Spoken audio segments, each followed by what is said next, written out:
So today we are going to be talking about the next big trend for reptiles. It's a new year, 2025 is here, and along with the new year comes new trends. And we've already really started to see this one happen or begin to happen. Maybe we just haven't connected the dots yet. But first, let's talk about maybe a couple that are trending down and maybe the reason why. So right off the bat, really everything is going to be determined by supply and demand, how much supply there is versus how much demand there is for the reptile. And on one hand, we have reptiles that are in high supply, like crested geckos, leopard geckos, bearded dragons.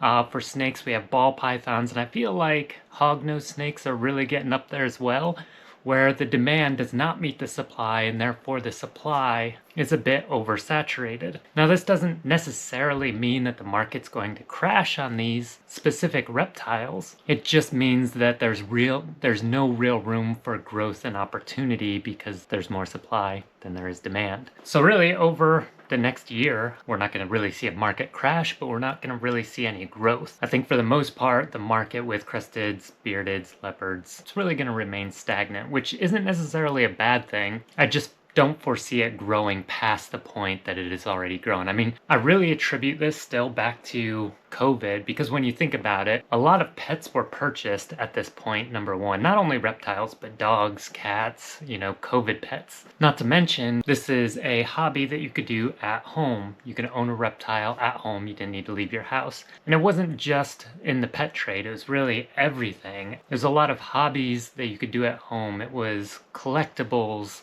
and the market on collectibles went absolutely insane.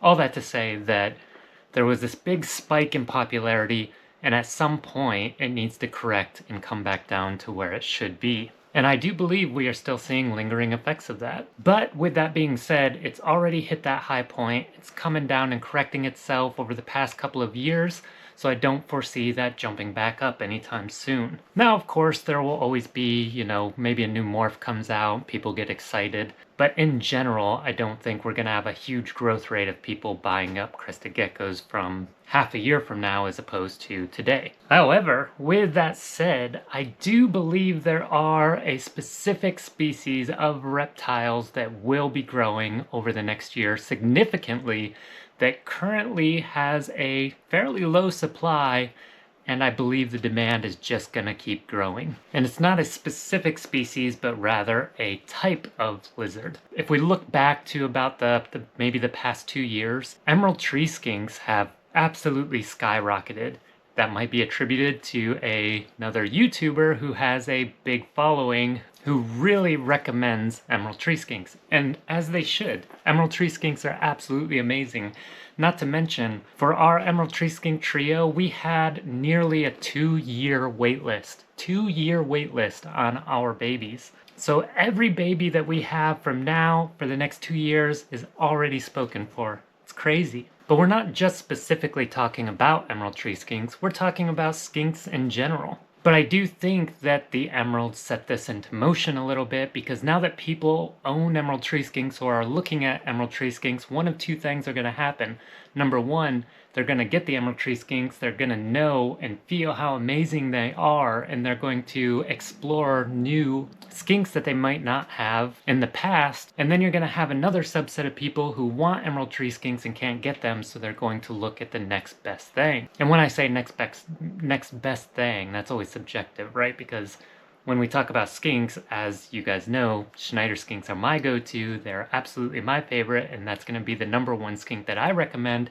However, everybody's opinion is going to differ just a little bit. But regardless of what kind of skink you may be looking for, the point is that I truly believe that skinks are really going to have the spotlight through the year 2025 through 2026. I think we have more people getting interested in branching out from geckos or branching out from snakes specifically, and people are finally starting to realize how absolutely amazing skinks are. And for everyone here who is already a skink owner, you know exactly what I'm talking about. It's how these skinks are inquisitive, they're curious, they want to roam and explore, they want to come out of their enclosure. Some of them genuinely want to come out and hang out with you, which is just absolutely amazing for a reptile. You don't often get a reptile that actually wants to come to you as opposed to just tolerating you handling it.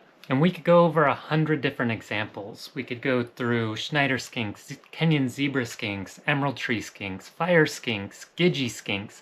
The list goes on, not to mention blue tongue skinks. I mean, they've got to be up there pretty high. And pink tongue skinks really seem to be climbing up that ladder right now. But the specific skinks that I really think are gonna just really go over the top this year, I mean, emerald tree skinks are already there, right? There's already a giant demand for them and a fairly low supply, as well as blue tongue skinks. Blue tongue skinks are very common and popular in the industry already, but one that I think is really starting to climb the ladder is pink tongue skinks, Schneider skinks, Kenyan zebra skinks, and fire skinks. I would also throw Gidgee skinks in that list, but I really think the market on Gidgee skinks is a little bit too high, where you're generally looking at $600 a piece, and I don't know if there's enough people that are willing to pay $600 for multiple Gidgee skinks, because you have to have more than one in an enclosure. They're a communal species that don't like to be solo, so that one's just a little bit more difficult to put on that same ladder as, say, the pink tongues or the Schneider skinks, Kenyan zebra skinks, etc. So not only are skinks, really cool because of their curiosity and their willingness to come out and be handled, but we also have to consider that skinks are really fun to just sit back and observe, especially true for emerald tree skinks. I mean, if you have a trio of emerald tree skinks, they're just crazy all day long, and it's super fun to watch, as opposed to the more common, like, nocturnal gecko that you might not see come out during the day. And this video isn't to put any downside on any of the new cow geckos, because I absolutely love them. I mean, look behind me. I love geckos.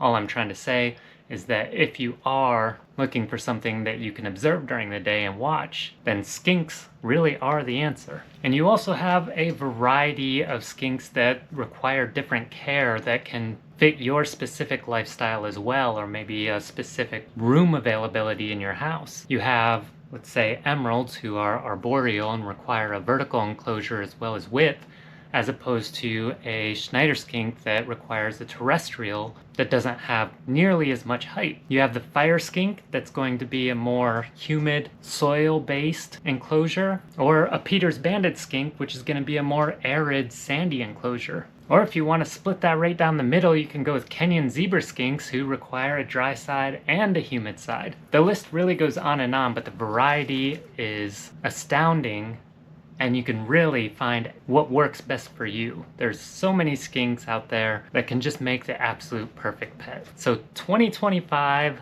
year of the skinks, and we will see you guys in the next one.